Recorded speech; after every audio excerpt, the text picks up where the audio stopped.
बिस्मिल्लाहिर्रहमानिर्रहीम। अस्सलामु अलैकुम। अल्हम्दुलिल्लाह इनडेफिनेट के टेंसेस कंप्लीट करने के बाद आज मैं आपको कंटिन्यूस सिखाऊंगा और ये आपको बता दूं मेरे सारे लेक्चर्स ना पिछले लेक्चर्स के साथ कनेक्टेड हैं। कंटिन्यूस को मैंने सोचा था कि अलग अलग से करवाऊं, लेकिन कुछ बातें हैं अगर आप इन बातों को थोड़ा सा सीख जाऊं, थोड़ी सी वीडियो शायद थोड़ी लंबी हो जाए लेकिन इसकी लेंथ ड्यूरेशन ज़्यादा हो जाए, लेकिन इंशाल्लाह ताला अगर आप फोकस रखते हैं, अगर आप अटेंटिव होते हैं तो आप कंटिन्यूस में दोबारा कभी मसले की शिकायत नहीं करेंगे। ठीक है, मैंने कंटिन्यूस को आपकी आसानी के लिए ना मैंने तीनों टेंसेस को एक साथ लिख दिया है। आपने जो बातें याद रखनी है सिर्फ और सिर्फ आपका हर टेंस का, प्रेजेंट का, पास्ट का, फ्यूचर का, तीनों कंटिन्यूस मैं इकट्ठे करवा रहा हूँ। देखिए कंटिन्यूस प्रेजेंट का भी, पास्ट का भी और फ्यूचर का भी, तीनों को मैं इकट्ठे करवा रहा हूँ। अगर आप अटेंटिव हैं, अगर आप मतवज्जो हैं, इंशाल्लाह ताला आप इन कंटिन्यूस के टेंस को एक साथ तीनों सीख जाएंगे। ठीक है, याद करने की बात सिर्फ आप याद रख लें। आपकी याद करने की बात कौन सी है? अब प्रेजेंट है, इसके हेल्पिंग वो आपने याद रखनी है। पास्ट है तो पास्ट की अपने हेल्पिंग याद रखनी है। फ्यूचर है तो फ्यूचर की अपने हेल्पिंग याद रखनी है। उम्मीद है इतनी बात आपको समझ आ चुकी होगी। अच्छा, मैंने प्रेजेंट के 3 हेल्पिंग वर्ब लिखे हैं। पहले बात प्रेजेंट की करते हैं। प्रेजेंट के 3 हेल्पिंग वर्ब हैं। कौन कौन से? इज़ है, एम है और आर है। इनके यूजेज मैंने लिखे हैं, इनको यूज़ कैसे करना है। प्रेजेंट के लिए पहचान आप रहा है, रही है, रहे हैं देख सकते हैं। इसकी आपने सिंगल सब्जेक्ट जितने भी हैं, सिंगुलर सब्जेक्ट, प्लूरल सब्जेक्ट, मैंने लेक्चर 1 में बताए हुए हैं। आप सिंगल सब्जेक्ट जितने भी हैं आप उनके साथ इस यूज़ करेंगे। आई के साथ आपने एम यूज़ करना है। और ज़्यादा सब्जेक्ट जो ज़्यादा को शो करते हैं, जो प्लूरल होते हैं, जो जमा वाले सब्जेक्ट होते हैं, आप उनके साथ आर को यूज़ करेंगे। ये प्रेजेंट की पहचान है। हेल्पिंग वर्ब प्रेजेंट के याद रखने हैं। नेक्स्ट बात करते हैं पास्ट की। पास्ट के हेल्पिंग वर्ब 2 हैं, वाज है और वर है। इसकी पहचान रहा था, रही थी, रहे थे। अगर सेंटेंस के लास्ट में रहा है, रही है, रहे हैं तो ये प्रेजेंट का सेंटेंस होगा। अगर सेंटेंस के लास्ट में रहा था, रही थी, रहे थे तो फिर ये पास्ट का होगा। अगर सेंटेंस के लास्ट में रहा होगा, रही होगी, रहे होंगे तो फिर ये फ्यूचर का होगा। ये उर्दू की पहचान है। बाकी अगर रहा, रही, रहे हैं तो हम प्रेजेंट की हेल्पिंग वर्ब लगाएंगे। रहा था, रही थी, रहे थे पास्ट के लगाएंगे। रहा होगा, रही होगी, रहे होंगे तो हम फ्यूचर के हेल्पिंग वर्ब लगाएंगे। हेल्पिंग वर्ब का जो इस्तेमाल है वो आपको मैं सिखा रहा हूँ। प्रेजेंट के बाद मैंने पास्ट में आपको बताया, पास्ट में 2 हेल्पिंग वर्ब है, वाज और वर। वाज किसके साथ यूज़ करना है? जो सिंगल सब्जेक्ट हैं सारे, सिंगल सब्जेक्ट के साथ अपने वाज यूज़ करना है। जो ज़्यादा वाले सब्जेक्ट हैं उनके साथ अपने वर को यूज़ करना है। जो प्लूरल को शो करते हैं उसके लिए मैंने वीडियो 1 में आपको बताया है। ठीक है, और उसके बाद ये फ्यूचर के हेल्पिंग वर्ब है, शैल बी और विल बी। आई और वी के साथ हमने शैल बी यूज़ करना है और विल बी जो है हम बाकी सारे सब्जेक्ट के साथ यूज़ करेंगे। आई वी की सूरत में हमने शैल बी का यूज़ करना है। अच्छा, चले ये बात तो होगी मैं आपको हेल्पिंग वर्ब क्यों बता रहा हूँ, ये बात आप याद रखें। मैं इसके लिए आपको एक ही फार्मूला बताने लगा हूँ। अच्छा देखें आप, अब इसमें देखें मैंने एक ही फार्मूला बताया। ये एक ही फार्मूला कंटिन्यूस का है, प्रेजेंट के कंटिन्यूस का भी, पास्ट के कंटिन्यूस का भी, फ्यूचर के कंटिन्यूस का भी। डिफरेंस किस जगह पे आएगा? इस जगह पे आपके हेल्पिंग और आपको बताएगा सेंटेंस प्रेजेंट का है, हेल्पिंग और आपको बताएगा सेंटेंस फ्यूचर का है, हेल्पिंग आपको बताएगा सेंटेंस पास्ट का है। ठीक है, अब जैसे देखें मैंने सेंटेंस के एग्जांपल्स दिए हैं। सिंपल फार्मूला, फार्मूला सबका एक ही है। कंटिन्यूस का फार्मूला सारा एक ही फार्मूला है। ठीक है, अब क्या सब्जेक्ट पहले रखेंगे, हेल्पिंग वर्ब उसके बाद रखेंगे। फर्स्ट फॉर्म वर्ब के साथ हमने आईएनजी ऐड करना, याद रखना आपने। इस टेंस में आईएनजी फॉर्म यूज होगी और लास्ट में हमने ऑब्जेक्ट को ऐड करना है। चलिए प्रैक्टिस करते हैं। वो रोज़ाना हॉकी खेल रहा होगा। वो रोज़ाना हॉकी खेल रहा होगा। पहले आप इसको देखो, आप रहा होगा किस में आ रहा है? देखें, रहा होगा किस में आ रहा है? फ्यूचर में आ रहा है। इसका मतलब है हमने जो सेंटेंस सीक्वेंस बनाना है उसमें हेल्पिंग और हमने फ्यूचर करने हैं। जो लास्ट में आप देखें उसके मुताबिक आपने उसके हेल्पिंग अब रखने हैं। अच्छा चले, ये होगी बात। हमने देख लिया सेंटेंस फ्यूचर क्या है, हमने फ्यूचर के हेल्पिंग अब रखनी है। अब फ्यूचर का सेंटेंस स्टार्ट करते हैं ही सब्जेक्ट के साथ। अब ही के साथ क्या यूज़ होगा? ही के साथ अब देखें शैल बी आई वी के साथ और बाकी सब्जेक्ट के साथ आप विल बी का यूज़ करेंगे। तो ही जो है वो विल बी के साथ आएगा। अच्छा देखें, अब ये ही विल बी के साथ हमने सेंटेंस स्टार्ट किया ही उसके बाद विल भी क्यों लगा रहे हैं हम, यहाँ पे वाज या वर क्यों नहीं लगा रहे, हम यहाँ पे इज एम आर क्यों नहीं लगा रहे, क्योंकि सेंटेंस हमारा फ्यूचर का है, ये हमने फ्यूचर के हेल्पिंग वर्ब लगाने हैं। देखें, इसके बाद हमने सब्जेक्ट के बाद हेल्पिंग वर्ब के बाद फर्स्ट फॉर्म के साथ हमने आईएनजी ऐड कर दिया, लास्ट में हमने ऑब्जेक्ट ऐड कर दिया। इतनी सी बात है। इतना अटैम्प्ट करने के बाद आप कंटिन्यूस सेंटेंस को अटैम्प्ट कर लेते हैं। नेक्स्ट सेंटेंस देखें तो नेक्स्ट सेंटेंस में क्या है, वो रोज़ाना हॉकी खेल रहा है। बात एक ही है, मैंने जस्ट आपको कंटिन्यूस टेंस को समझाने की कोशिश की है। खेल रहा है, अब खुद देखें आप किस में है, रहा है, रही है, रहे हैं, तो आप देख सकते हैं रहा रही हमारा प्रेजेंट में आ रहा है। अगर ये प्रेजेंट का है तो अब हेल्पिंग ऑफ हमने प्रेजेंट के यूज़ करने हैं। फार्मूला आपके पास एक ही है, फार्मूला एक ही है, जस्ट हेल्पिंग वर्ब चेंज होते जा रहे हैं। अब ये प्रेजेंट का सेंटेंस आ गया, हमने यहाँ पे प्रेजेंट की हेल्पिंग वर्ब लगाना है। अब ही इज़, आगे देख लें आप जो ऊपर सीक्वेंस बना हुआ है, subject, helping verb, first form of verb, ING लगा दिया, आगे ऑब्जेक्ट ऐड कर दिया। आसान सी बात है, कोई मुश्किल बात नहीं है, बस आप टेंस पहचानो कौन सा टेंस है, उस टेंस के मुताबिक आप उसे यूज़ कर दें।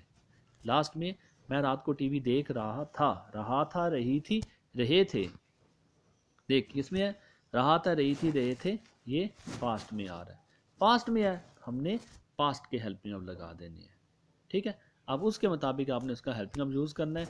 पास्ट के मुताबिक है, अब सेंटेंस सीक्वेंस वही है, सब्जेक्ट, हेल्पिंग वर्ब हमने पहचान की थी सेंटेंस से, उसके बाद फर्स्ट फॉर्म के साथ आईएनजी, उसके बाद ऑब्जेक्ट जो भी आ रहा है। उम्मीद है आपको मेरी बात जो मैं समझाना चाह रहा हूँ वो आपको दिमाग में काफ़ी अच्छी तरह समझ आ रही होगी। ये हमारा नए सिंपल बनाने का तरीका। आगे आपको पता है हमने नेगेटिव यूज़ करना है, तो नेगेटिव हमने क्या करना है, हमने सेंटेंस के बाद जब भी हेल्पिंग वर्ब है हमने उसमें नॉट लगा देनी है। बस ये आप हेल्पिंग वर्ब है, हेल्पिंग वर्ब के बाद आपने नॉट को ऐड कर देना है। फार्मूला सारा आपका सेम है।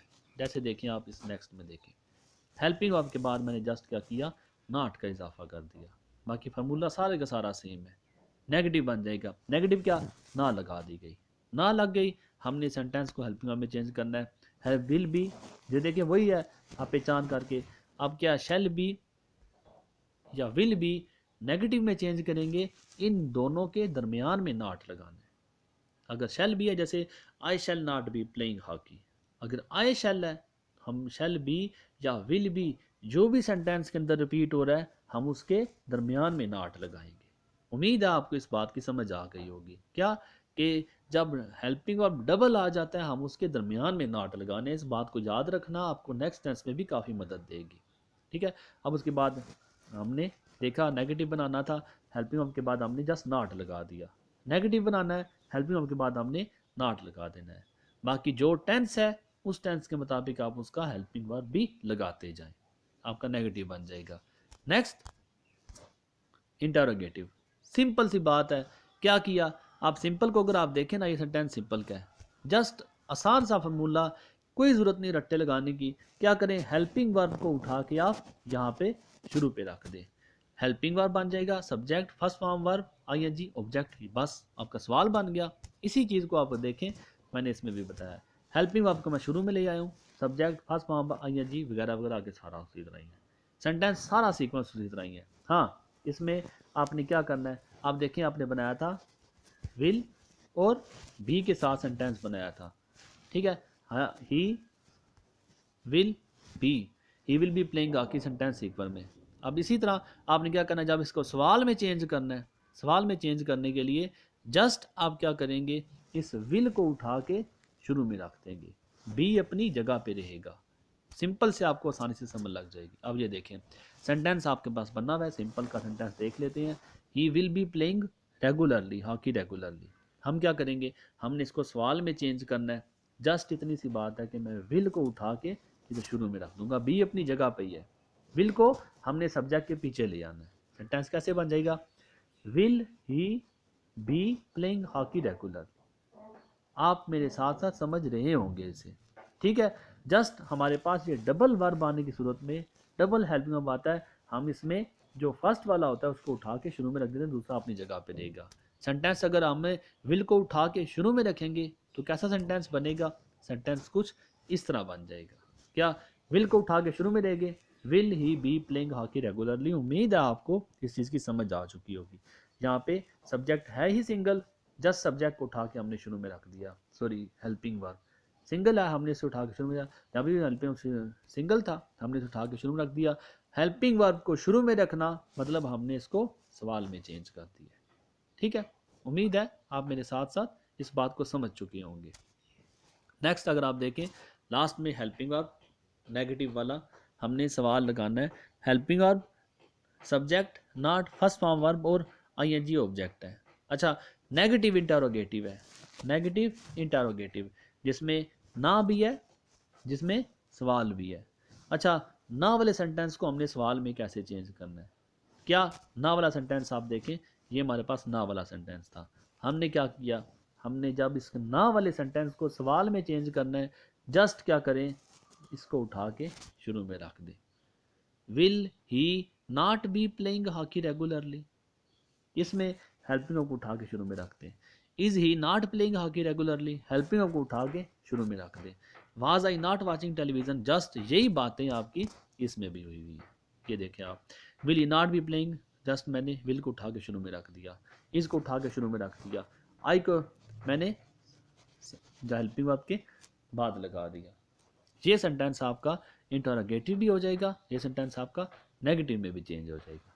बाकी आपकी एग्जांपल्स के लिए मैंने आपको बताया हुआ है, मैंने नीचे एग्जांपल्स दी हुई हैं, आप देखें कौन सा सेंटेंस है, सिंपल है, नेगेटिव है, इंटरोगेटिव है या नेगेटिव इंटरोगेटिव है, उसके मुताबिक आप उसके फॉर्मूले के मुताबिक सॉल्व कर सकते हैं। हम सर्दियों में गर्म कपड़े पहन रहे होंगे, गर्म कपड़े पहन रहे होंगे सिंपल सेंटेंस है। क्या अली आज छुट्टी नहीं कर रहा है, क्या अली आज छुट्टी नहीं कर रहा है, अब नहीं लग गया, नेगेटिव में आ गया। क्या तुम अपने अब्बू को ख़त लिख रहे थे, हम सवाल देखें, सवाल बन गया तो आप इसे सवाल के मुताबिक चेंज करें। अगर यही बात क्या तुम अपने अब्बू को ख़त नहीं लिख रहे होगे, या नहीं लिख रहे थे या नहीं लिख रहे हैं, तो फिर हमने उसके मुताबिक, अब देखें क्या आ गया, अब क्या के बाद हमें पता है हमें सवाल है, अगर ना भी आ जाती तो नेगेटिव इंटरोगेटिव में आ जाता है। बाकी आप देख सकते हैं सेंटेंस की पहचान करके उसका हेल्पिंग और रहा होगी, रही होगी, रहे हैं, तो ये फ्यूचर में चला जाएगा। अगर रहा है प्रेजेंट में, रहा था तो ये पास्ट में।